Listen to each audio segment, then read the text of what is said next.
Hello guys, kamusta na yung ating mga pay dyan? So, kung nakikita nyo naman guys, no, maganda yung takbo ng ating ngayon, yung kay Pi Network. So, ang tagal na natin binablog tong kay Pi Network.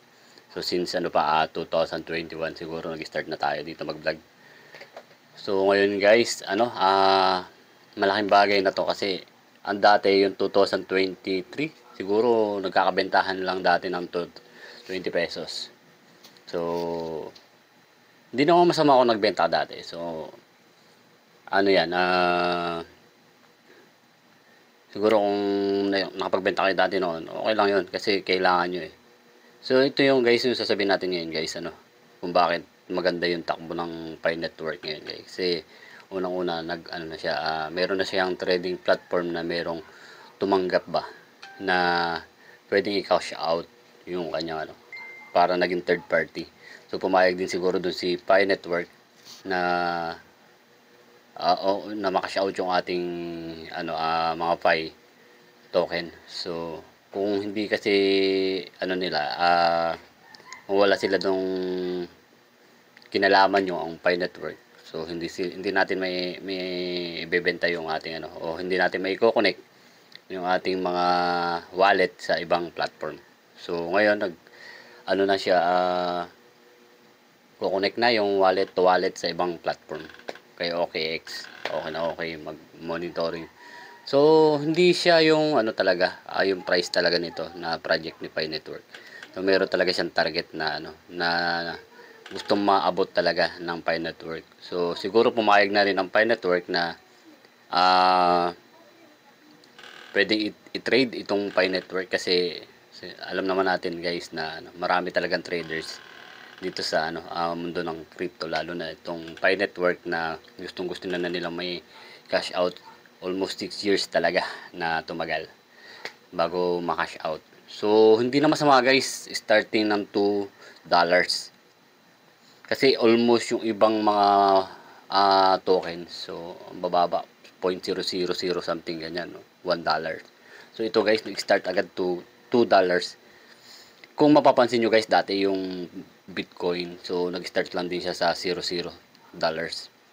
Pero itong kay Pi Network guys, nag-start siya as in $2. So magandang yan, pangitain guys. Tsaka nakikita mo guys, nung start pa lang niya na nagkabentahan, marami nagbenta nung unang open niya, Pero nakikita mo guys, bumaba siya, pero unti-unti talagang tumaas. At hindi lang yun, mas nataasan pa niya yung starting point. Nag $3 si Pi Network. So, dito mo makikita guys, talaga maganda yung kanyang yung kanyang tinatakbo ngayon guys. So, hindi katulad guys, nung papapag-usapan natin yung crypto, yung Bitcoin. So, bumababa yung market ngayon ng Bitcoin guys. So, halos lahat bumababa. Naka-bearish ngayon lahat guys yung token. Pero mapapansin mo guys, si Pi Network parang kakaiba siya, outlier talaga siya na sila bumababa, si Pi Network kakaiba, tumataas. Ibig sabihin hindi siya naka-align dun sa ibang token o sa Bitcoin. May ibang si Pi Network. Kung sa kasabihan ni siya lang yung malakas o sakalam. Kaya medyo maganda yung ating guys, income natin kay Pi Network, kaya kain tayo guys. So, congrats sa may mga Pi Network na nakabenta. So, mas maganda i-hold pa rin natin guys. Kung tayo napapasahan na all na lang yung mga nakalock up. Ako nakalock up din ako eh. Pero meron akong nilalaro-laro sa OKC. OKX. Sorry.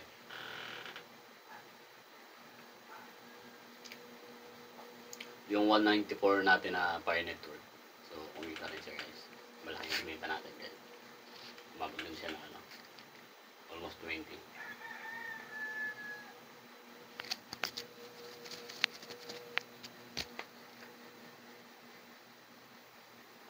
Nasa 20, yan, pataas. $26. I mean, pesos. So ngayon, abang-abang lang tayo guys. Kasi naka-bull market si Pi Network. Then, hindi naman ako nangangamba kung bumaba siya kasi pag bumaba siya guys, pwede tayo invest kay Pi Network. So, pwede magpayaman sa atin si Pi Network. Then, pag tumaas, tsaka kung happy ka na doon sa pagtaas niya, ibenta mo naman. Ganun lang guys. So, good luck sa ating mga kapayos.